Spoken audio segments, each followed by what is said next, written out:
In 70 AD, under the command of the Roman general Titus, Jerusalem was surrounded, just like Jesus said it would be. Now this is, Jesus was talking about 35 AD, right in there. 70 AD, Jerusalem was the last city that they had to take. They had taken all the other cities.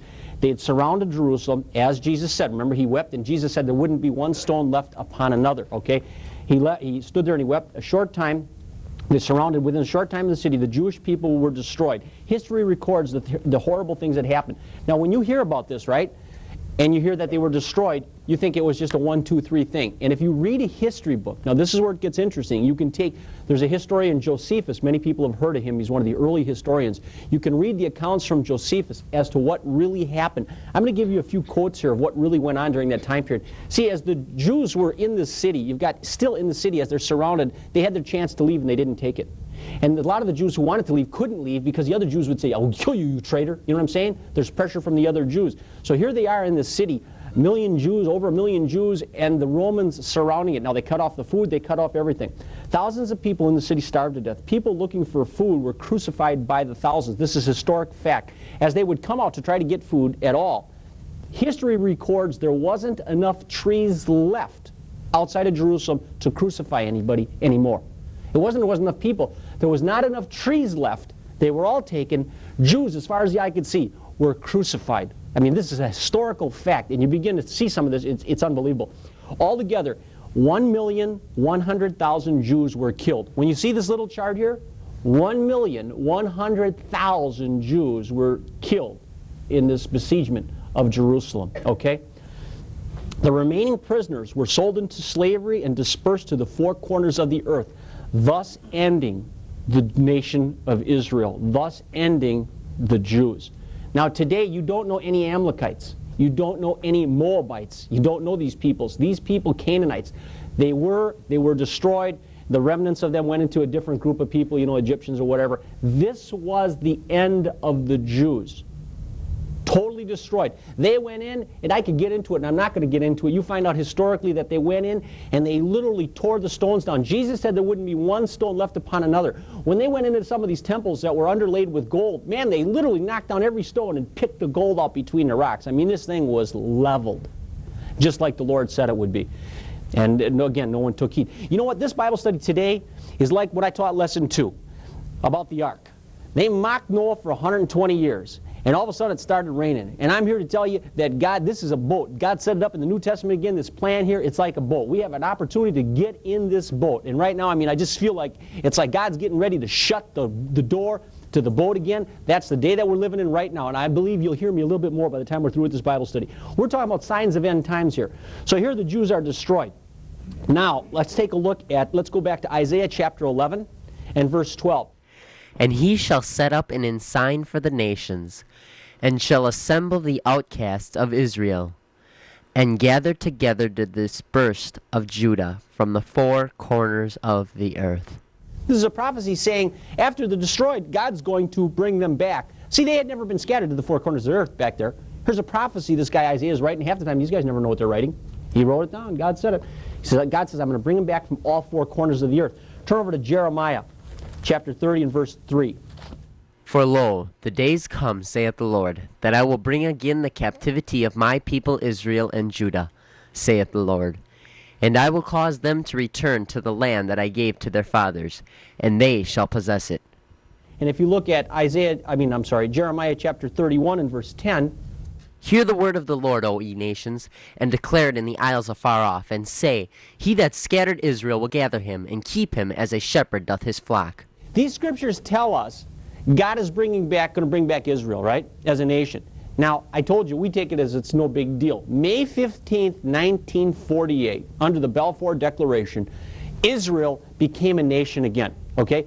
You want to talk about the Bible being true? You got to be an idiot not to recognize the Jews. The word Jew makes the whole thing, lock, stock, and barrel, true. True to prophecy, true to all the scriptures. Everybody said it couldn't happen. Here come the Jews. 1900 years later, May 15, 1948. In the Bible, the nation of Israel is known as the fig tree, okay? In the New Testament, it tells us when the fig tree buds or comes back or blooms, right, it will be Earth's last generation. Well, you got a stopwatch here from God. When that country came back, it was the only nation on the face of the earth to be born again. They were born again, just like we as spiritual people have to be born again. When they came back, click, click, Earth's last generation. They came to him, right, and privately, it said, verse 3, privately, and they said, when shall these things be? What shall be the sign of your coming? And what will be the sign of the end of the world, right? And Jesus, people say you can't know. Oh, you can know. Jesus goes on with a list of stuff, just like he's given us the list today. You want to know when I'm coming? And he goes on, he lists all the stuff up. And the key, he says in verse 8, he says, all these things, all of these are the beginning of sorrows, okay? And it's important that you know what that means. What do you mean, the sorrows? That word there, taken right from the Greek, is pangs, meaning contractions. When a woman has a kid, as the contractions become more, listen to me, like experientially I can tell you, when the contractions happen faster and faster and faster, you know that the birth is nearer and nearer and nearer. Jesus said these are the beginning of pangs. When you see all these things happen, it's the beginning of contractions. When you see all this stuff happen, the new world, my return is very, very near. And so what happens is through time, people say, idiots come up to me, oh, there's always been earthquakes. These bozos don't know what they're talking about. There's always been this, they say. There's always been this.